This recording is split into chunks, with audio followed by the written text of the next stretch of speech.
The wedding was beautiful. Too beautiful.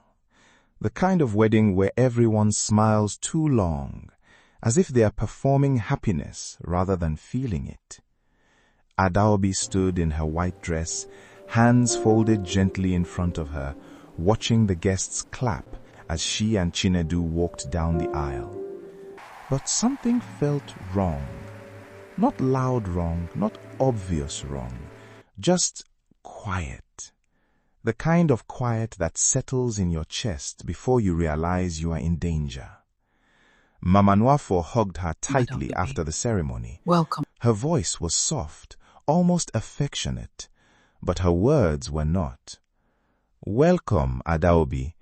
In this house, silence is part of the marriage. In this house, silence is part of the Adaobi marriage. smiled politely, unsure if it was a joke. No one else reacted. That was the first strange thing.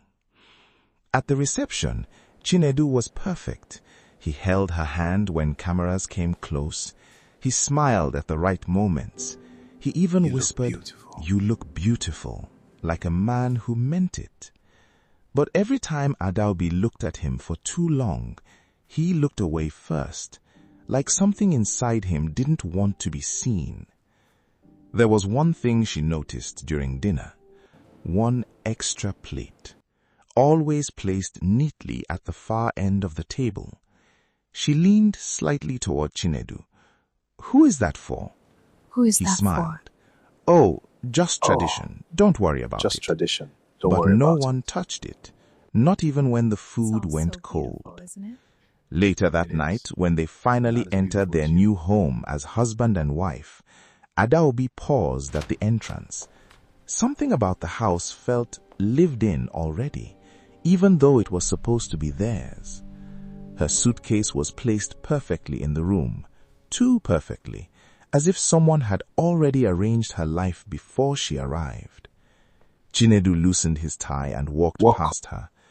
"I'll be back," he said. I'll be back. "Where are you going?" she Where are you asked softly. going? He paused for half Work a second too long. Work call. It won't take long. But it was their wedding night. Adaobi watched him leave, We just and for got the married. first time, she noticed something strange. He didn't take his phone with him. He left it on the table, face down. She stood there for a moment, staring at it. A part of her said, We just got "Don't married." touch it." Another part said, "You already know something is wrong." Her hand moved before her thoughts agreed. The screen lit up.